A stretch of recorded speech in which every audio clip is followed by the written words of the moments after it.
ऐलान किया था, उसमें कृषि क्षेत्र में व्यापक सुधार की घोषणा की गई है। विशेष करके जो हमारे किसान हैं, आज देश के अधिकांश राज्यों के अंदर किसान अपने उत्पाद को बेचने के लिए मंडी के अंदर बाध्य है और वहाँ पर जो लाइसेंसधारी होती है उन्हीं को वो बेचना पड़ता है, उसका एक शुल्क भी उनको देना पड़ता है। और भारत सरकार ने यह अनुशंसा की है कि राज्य अपनी एपीएमसी एक्ट यानी बाजार समिति जो एक्ट है उसमें संशोधन करें ताकि किसान को लाइसेंसधारी को ही अपना उत्पाद बेचने की बाध्यता न रहे।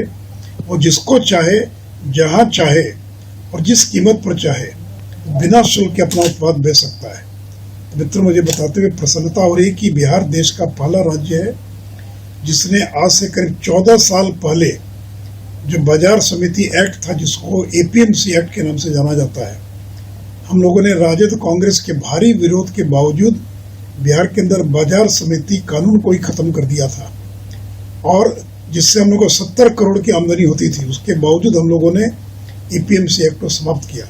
और उसी का परिणाम है कि बिहार के अंदर किसी किसान को अपनी फसल, अपनी सब्जी, अपने फल, अपने उत्पाद वो जिसको चाहे बेच सकता है।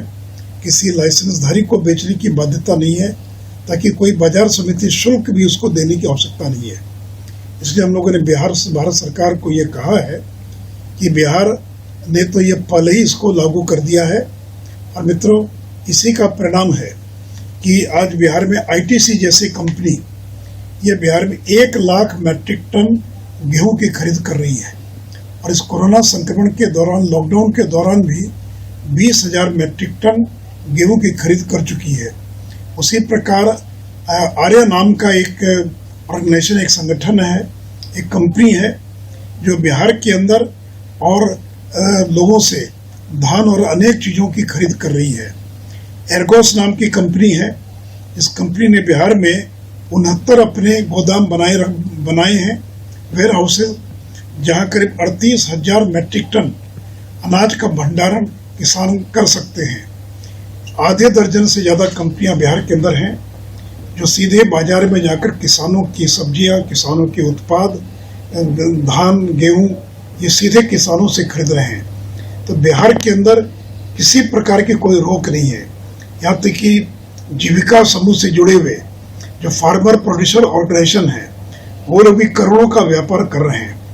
और आगे आने वाले दिनों में बिहार के अंदर हम जो हमारे बाजार समिति के प्रांगण हैं उसके इंफ्रास्ट्रक्चर को और बेहतर करेंगे और हम किसानों की ई ट्रेडिंग को प्रोत्साहित करेंगे। यानी बाजार समिति प्रांगण में इलेक्ट्रॉनिक डिस्प्ले होता रहेगा कि उनके सामान की किस देश के किस हिस्से में उसका क्या मूल्य है और हमारे किसान ई ट्रेडिंग का लाभ उठा सकेंगे। साथ ही साथ हम बड़े पैमाने पर कॉन्ट्रैक्ट फार्मिंग को भी बिहार में बढ़ावा देंगे। और आज कई कंपनियां बिहार में पहले से और कॉन्ट्रैक्ट फार्मिंग का काम कर रही है। यानी जो कंपनी है वो उनको बीज, खाद आदि उपलब्ध कराएगी और उसको ये निश्चित करेगी कि उसके उत्पाद को वो उचित मूल्य पर खरीदेगी। अगर उस समय बाजार मूल्य कम भी है तो कंपनी जो है किसान को जो निर्धारित मूल्य है, जो सौदा हुआ जिस मूल्य में, वो खरीदने के लिए बाध्य होगी। इसलिए मित्रों, बिहार ने पूरे देश को दिशा दिखाने का काम किया है, जो काम आज देश